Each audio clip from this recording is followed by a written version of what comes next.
Esse é o podcast Pod História e estamos começando o nosso terceiro episódio da série sobre Idade Média. Nos episódios anteriores, estabelecemos o contexto temporal e geográfico, bem como o contexto político e social do período. Nesse episódio, vamos tratar de um dos principais personagens desse momento ímpar da história, os povos germânicos, chamados de maneira controversa de bárbaros. Não se esqueça de seguir o canal, curtir e compartilhar os episódios para me ajudar a fazer com que mais conhecimento histórico chegue a mais gente. Seu retorno é muito importante lá nas nossas redes sociais. Em todas elas, somos Pod História. Eu sou o professor Matheus Rodrigues e senta aí, porque lá vem história. Citação. Mas a vinda massiva dos bárbaros para o Império Romano foi apenas o último episódio de antigas relações. Romanos e bárbaros trocavam produtos, faziam empréstimos recíprocos em suas línguas e em seus costumes. Os recém-chegados não eram muito numerosos, ainda que fossem os mais fortes e dominassem as populações há muito sedentárias. A cultura das populações romanizadas não desapareceu e foi, no geral, adotada pelos imigrantes. O latim permaneceu a língua oficial, a do clérigo cristão e da maior parte da população. Com o tempo, os imigrantes também se identificaram com seus predecessores. Foi uma das sortes da Europa.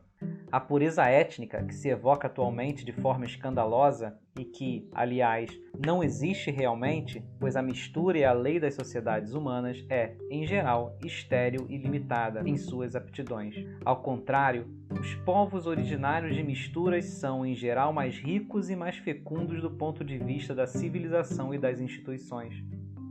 A mescla dos homens é uma fonte de progresso. Na Gália, por exemplo, a combinação dos dois primeiros povos, os gauleses, que se tornaram os galo-romanos, e os franco-germânicos, instalados desde o século V, favoreceu o desenvolvimento da futura França. Jacques Le Goff, Uma Breve História da Europa.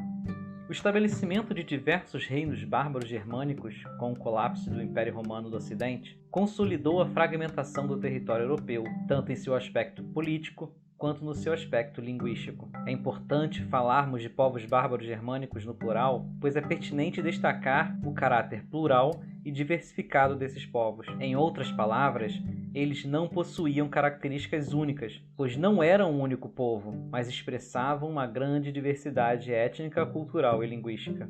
Assim como falamos povos africanos querendo dizer povos da África, ou quando dizemos povos indígenas nos referindo aos povos originários do nosso continente, esses termos são generalizações étnicas, termos que comportam uma imensidão de agrupamentos específicos, cada um com características diferentes entre si.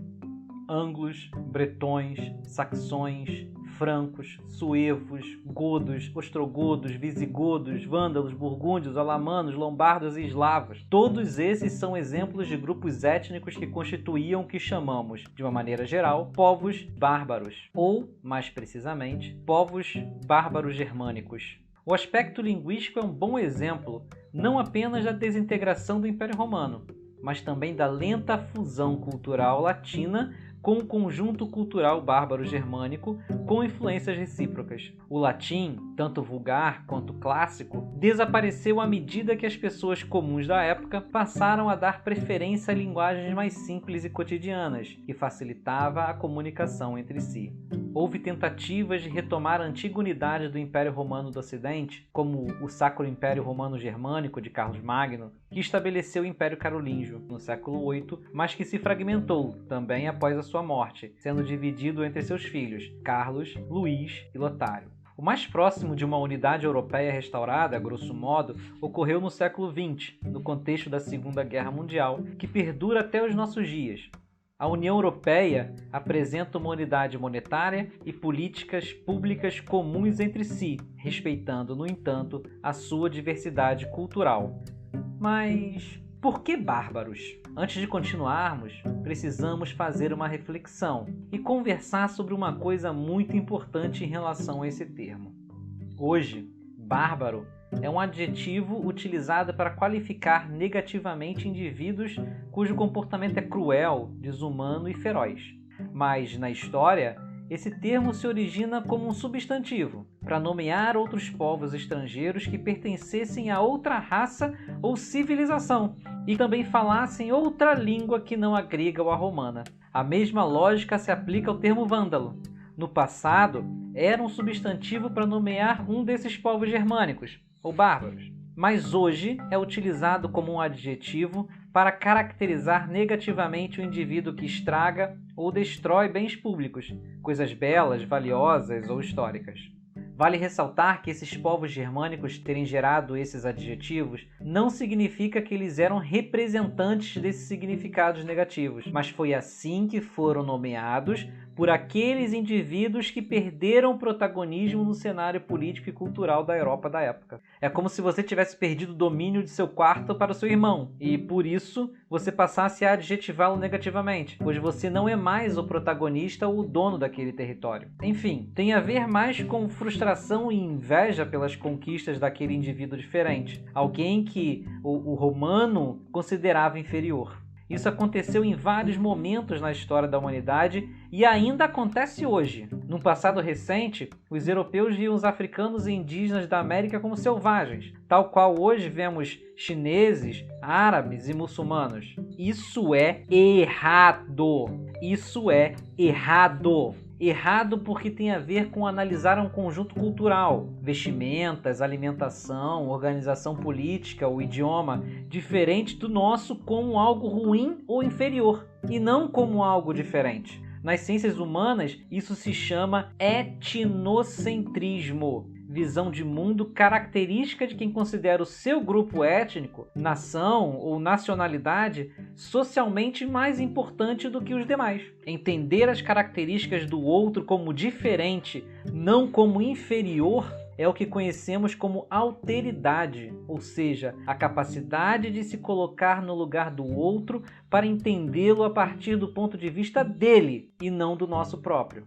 Essa forma de analisar povos bárbaros germânicos tem mais a ver com a nossa herança historiográfica francesa do que com a realidade. Explico. Entre aqueles historiadores que buscaram estudar o período, podemos destacar duas correntes, a francesa e a alemã. É o mesmo fato analisado sob dois pontos de vista.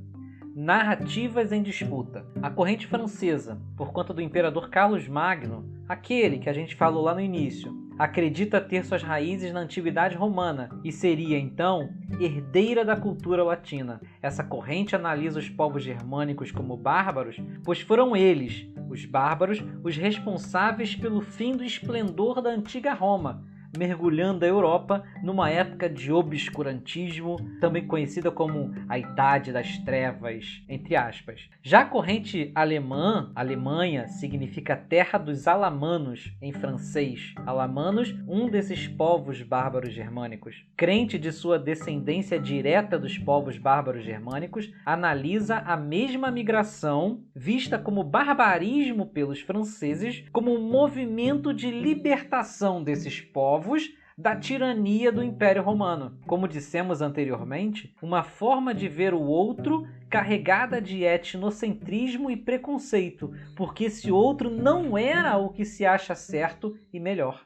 Na formação da sociedade europeia, a miscigenação e o intercâmbio cultural foram uma constante na passagem da antiguidade para o mundo medieval. Muito embora tenha havido assimilação de traços culturais não europeus por parte da cristandade, esse fenômeno das invasões bárbaras delimitou sobremaneira o mundo cristão do mundo pagão. Também esse um termo preconceituoso para se referir a religiosidades que não adotam o batismo ou que adotam o politeísmo. Delimitação essa que persiste, em muitos sentidos, ainda nos dias atuais. Tal qual na França cristã do século XIII, o medo em relação ao outro, ao estrangeiro, sobretudo aos invasores provenientes do leste europeu, como os magiares, por exemplo, provocava angústia e sentimento de impotência. Esses mesmos sentimentos coletivos de ansiedade e medo em relação ao outro ainda estão presentes nos indivíduos da atualidade. Você sabia que ainda são observadas formas de preconceito e discriminação em diversos países da América e da Europa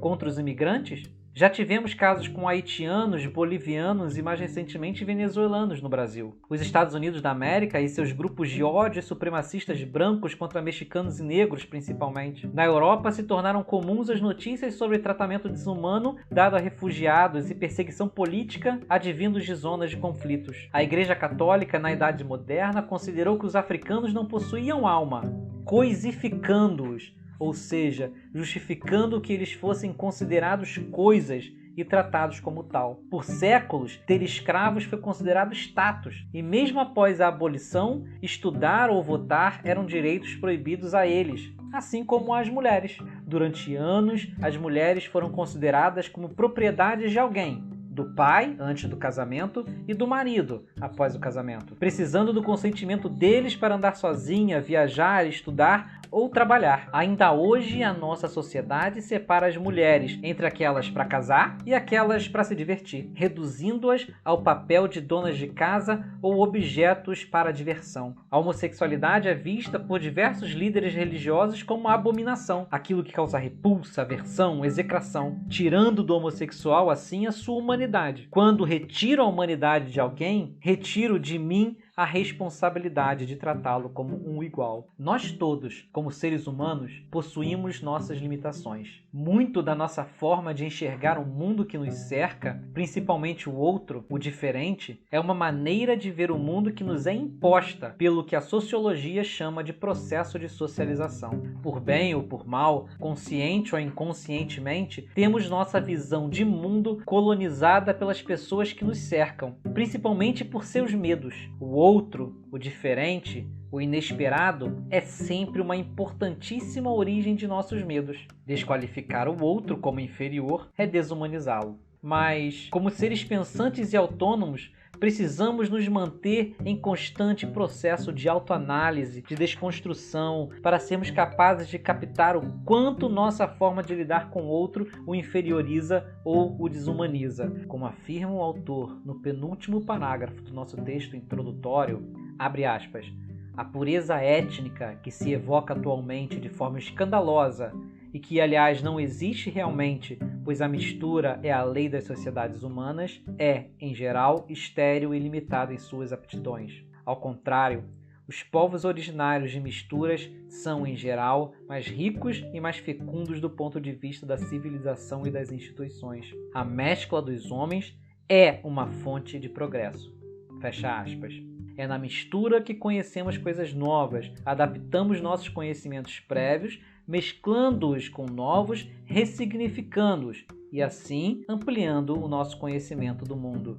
Enfim, para a gente finalizar, reflitamos sobre o outro em nossas vidas. Pensemos sobre o que a história nos ensina sobre aquele indivíduo que, de alguma forma, nós desumanizamos, seja em suas particularidades humanas, sua cultura, sua forma de se vestir, de falar, sua etnia ou religião, somente por ele ser diferente de nós. Assim chegamos ao fim de mais um episódio do nosso podcast. Esse episódio foi mais uma vez roteirizado, produzido e editado por mim, professor Matheus Rodrigues, e revisado pela professora Nepo Rodrigues. Estamos disponíveis nas principais plataformas de áudio de sua preferência, como Spotify, Deezer, Apple Podcast, Cashbox e nos agregadores de áudio de sua preferência, além de sua versão em vídeo no YouTube e textualmente no Instagram. Em todas essas plataformas, você encontra os episódios em Pod História. Aguarda todos na próxima semana. Abraços e fiquem bem.